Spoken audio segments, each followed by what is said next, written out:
During last night's stream, a few things that came up. First off, I wasn't wearing enough Canucks, apparently, so there you go. Um, there was a comment made about on that stream about I had my back to the game the whole time.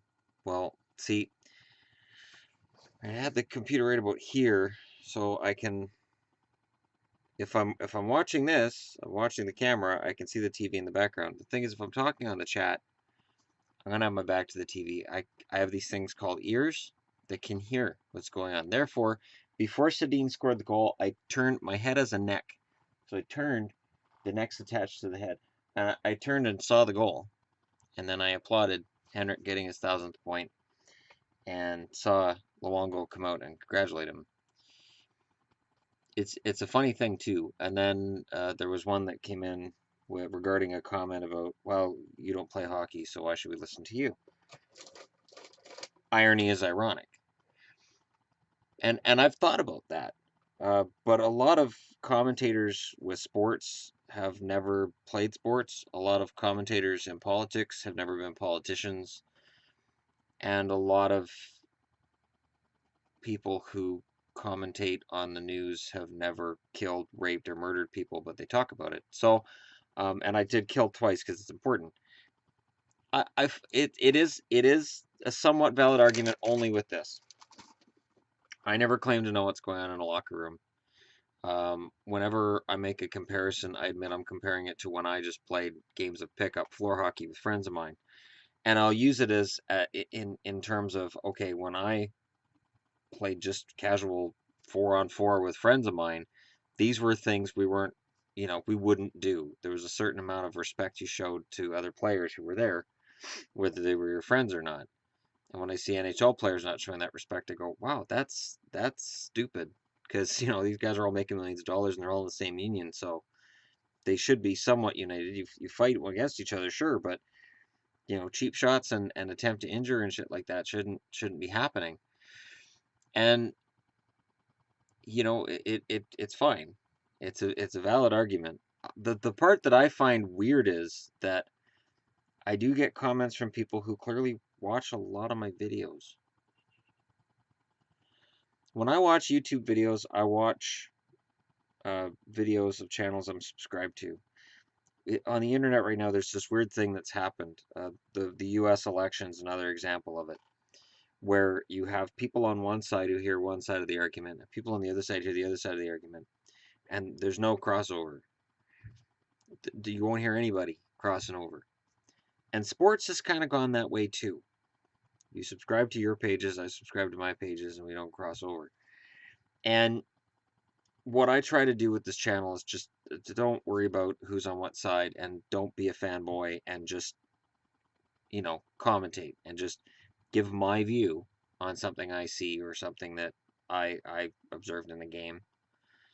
And then if somebody wants to disagree with me, okay, cool. And that's it. There's no magic formula here.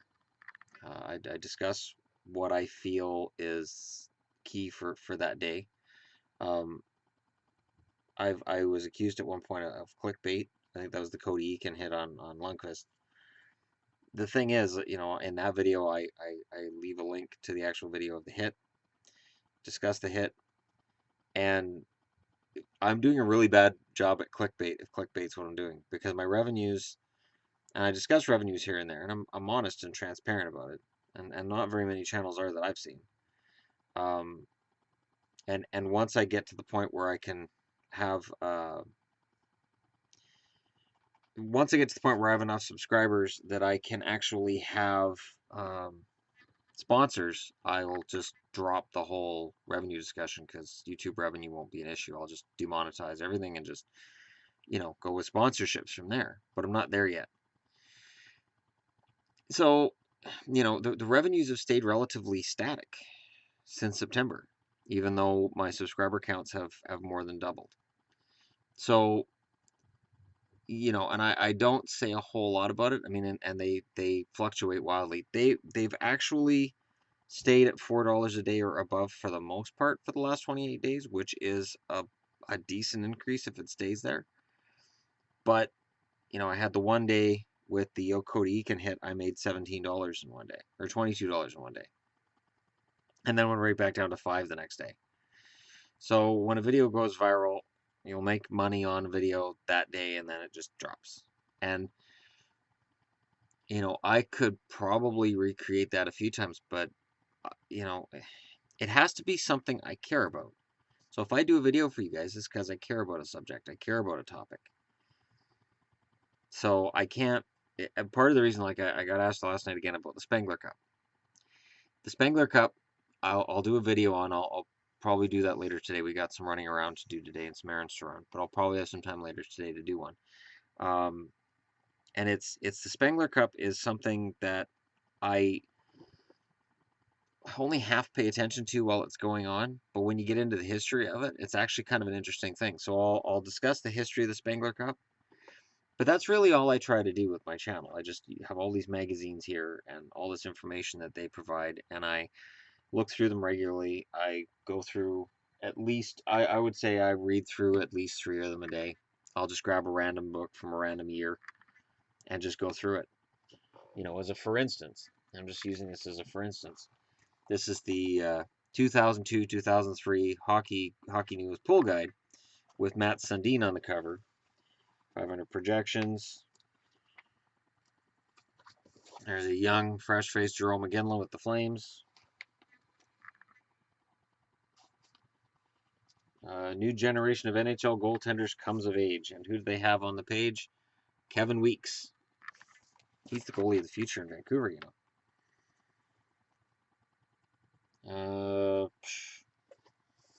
Ottawa's Daniel Alfredsson exceeded our expectations last year, getting 71 points. That's the thing. Like, I think most people get these magazines. There you go, Atlanta Thrashers, Danny Heatley. So I think a lot of people get these magazines and they just probably throw them out. You get them, and then the next year you get a new one. And you know, I don't need this anymore. It's old. Throw it out.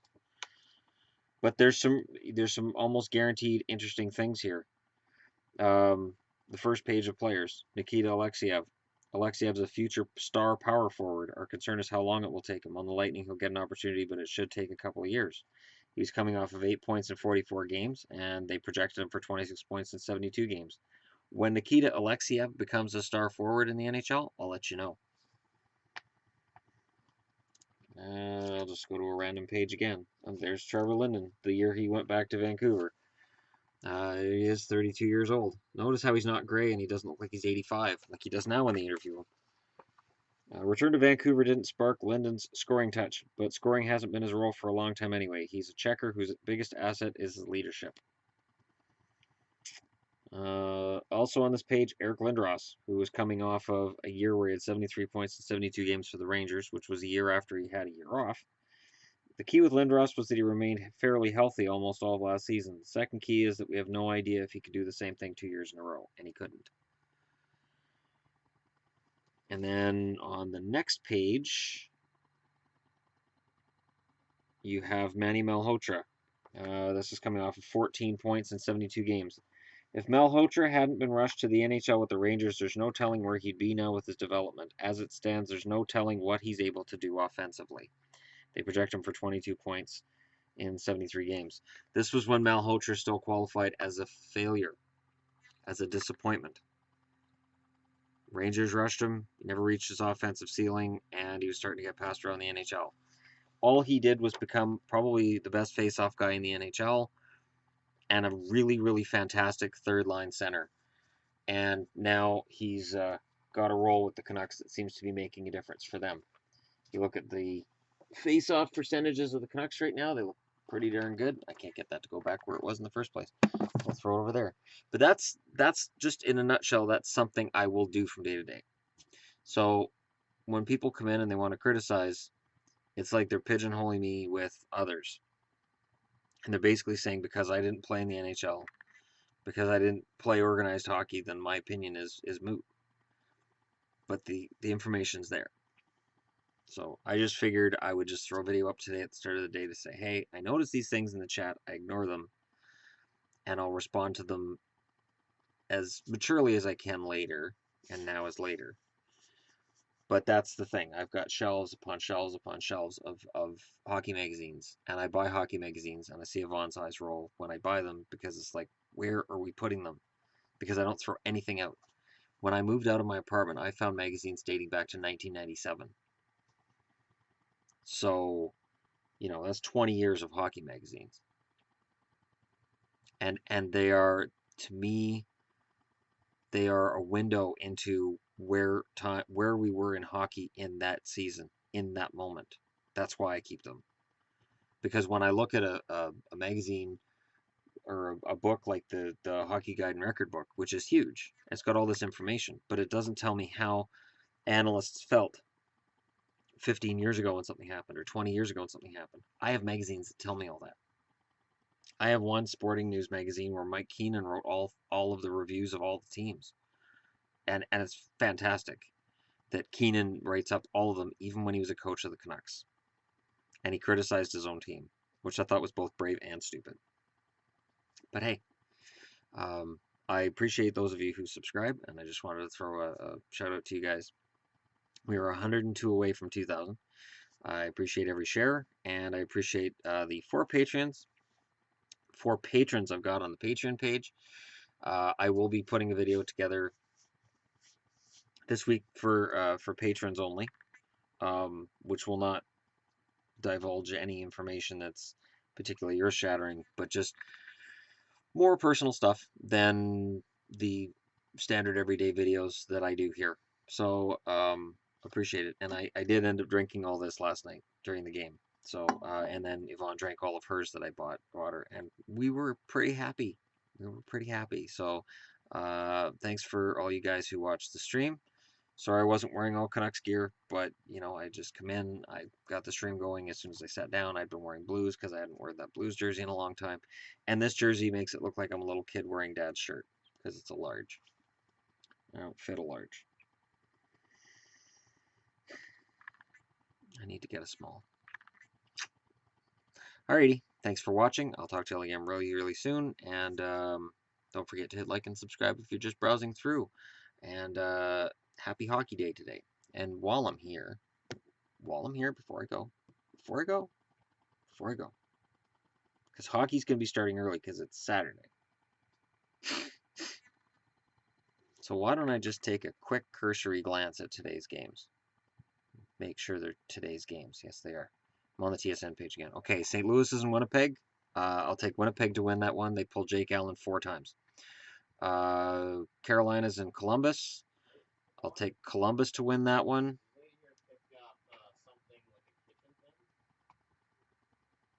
That's my kid. Buffalo's in Montreal. I'll take Montreal in that one. Carey Price with a shutout. The Islanders are at home to LA. I'll take...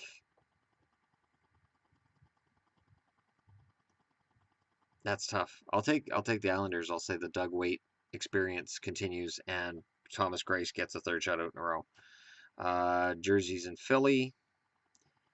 I'll take Jersey. Corey Schneider gets a shutout. Yay, Corey Schneider. Ottawa's in Toronto. I've been big on Toronto. I'll take Ottawa tonight's game. I'll say 4-3. Dion Phaneuf with the winner. Tampa and Arizona. I'll take Tampa because Arizona's miserable. And I'll say Vasilevsky starts and plays really well. Washington's in Dallas. Washington scores 46 goals in the first period. By the end of the second period, Andy Moga somehow in net for the Dallas Stars. The final score, Washington wins 165-3. And Jim Nill, after the game, says he still has full confidence in both of his goaltenders. But it's pretty clear that he's been trying to slit his wrists and that there's people there getting him ready to put him in a straitjacket. Anaheim's in Minnesota. I'll take the Wild in that one. I'll say Dubnyk continues playing fantastic and everybody denies he's playing well. Edmonton's in Calgary. Oh God. Calgary looked miserable against Nashville. I'll take Calgary. Or I see Minnesota look miserable against. It doesn't matter. I'll take Edmonton over Calgary. I'll say Edmonton wins that one. I'll say overtime in that one. And Colorado's in San Jose. San Jose's looked good lately. Colorado's looked horrible. You know what? We'll flip the script for tonight. Colorado gets a win. Somehow Varlamov comes through with a win, and McKinnon looks good. So congratulations to Henrik Sedin on his 1,000th point. Canucks can enjoy a Saturday night off. And there's my predictions for tonight's games. I know I get criticized for being wrong.